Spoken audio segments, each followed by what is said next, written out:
Assalamualaikum warahmatullahi wabarakatuh. Di sini saya Zahratul Firdaus dari program studi pengembangan masyarakat Islam Fakultas Dakwah dan Komunikasi akan menjelaskan tentang penolakan penguasa terhadap dakwah Nabi. Nabi Muhammad SAW menerima wahyu kerasulan pertama kali saat menjelang usia 40 tahun. Suatu malam wahyu datang melalui malaikat Jibril di Gua Hiro pada suatu malam. Ada yang menyebut peristiwa itu terjadi pada 17 Ramadan 13 tahun sebelum Hijriah. Setelah peristiwa malam tersebut, Muhammad suami Khadijah binti Walid itu sempat mengalami pergulatan batin selama beberapa hari, hingga kemudian setelah tenang, putra Abdullah bin Abdul Muthalib pergi ke Ka'bah.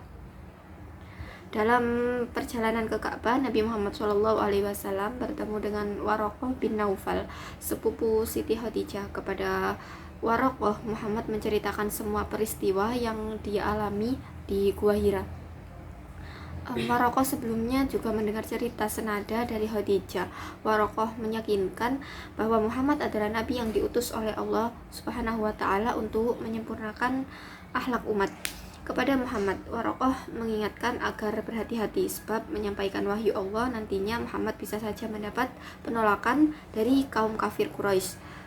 Pastilah kaum Muhammad akan didustakan orang, akan disiksa, akan diusir, dan akan diperangi. Kalau sampai pada waktu itu aku masih hidup, pasti aku akan membela yang di pihak Allah dengan pembelaan yang sudah diketahuinya pula, kata Waraqah kepada Nabi. Nabi Muhammad SAW, sang penghulu Rasul itu pun terbayang akan perjuangan menyampaikan wahyu. Dan kepada kaum kafir Quraisy, mengajak kaum kafir Quraisy beriman kepada Allah ketika itu bukan hal yang mudah. Dan mereka kaum Quraisy sangat kuat mempertahankan kebatilan itu. Mereka bersedia berperang dan mati untuk itu, kata Muhammad Husain Haikal dalam bukunya. Disebutkan dalam sejumlah sirah nabawiyah, di awal kenabian Nabi Muhammad SAW terpaksa melakukan dakwah secara sembunyi-sembunyi selama 3 tahun, dan sampai kemudian turun wahyu Allah di surat Asy-Syu'ara ayat 214-216 yang artinya, dan berilah peringatan kepada kerabat-kerabatmu yang terdekat, dan rendahkanlah dirimu terhadap orang-orang yang mengikutimu, yaitu orang-orang yang beriman. Jika mereka mendurhakaimu, maka katakanlah, sesungguhnya aku tidak bertanggung jawab terhadap apa yang kamu kerjakan.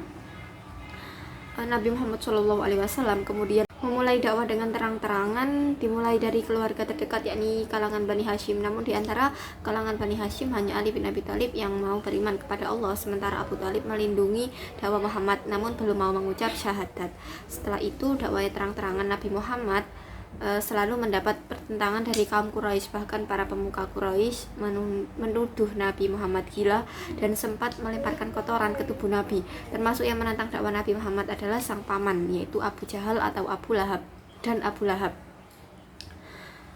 Bersama kaum kafir Quraisy, Abu Jahal dan Abu Lahab menentang habis-habisan dakwah Rasulullah dan mengintimidasi pengikutnya. Mereka khawatir ajaran yang dibawa bisa merusak agama nenek moyang kafir Quraisy, yakni menyembah berhala. Mereka pun melakukan segala cara untuk menolak dakwah Rasulullah dengan mencoba membunuhnya. Kafir Quraisy membujuk Abu Thalib dengan memberikan sejumlah uang untuk membiarkan Nabi Muhammad dibunuh. Rencana pembunuhan dilakukan dengan melibatkan orang di luar suku Quraisy sehingga tidak akan memecah perang saudara. Abu Thalib yang mendengar hal itu pun melihat tanda keseriusan Quraisy dalam memerangi dakwah Nabi, dan ia bergegas memanggil semua kalangan Bani Hashim dan memberitahu rencana suku Quraisy, dan mereka pun berupaya melindungi Rasulullah dari segala teror yang direncanakan. Setelah berbagai kesulitan yang dialami Nabi Muhammad dan pengikutnya di Makkah, turunlah perintah hijrah. Awalnya tujuan hijrah adalah ke negeri Habasyah atau Ethiopia, namun turun perintah agar umat Islam hijrah ke Madinah. Cukup sekian dari saya. Wassalamualaikum warahmatullahi wabarakatuh.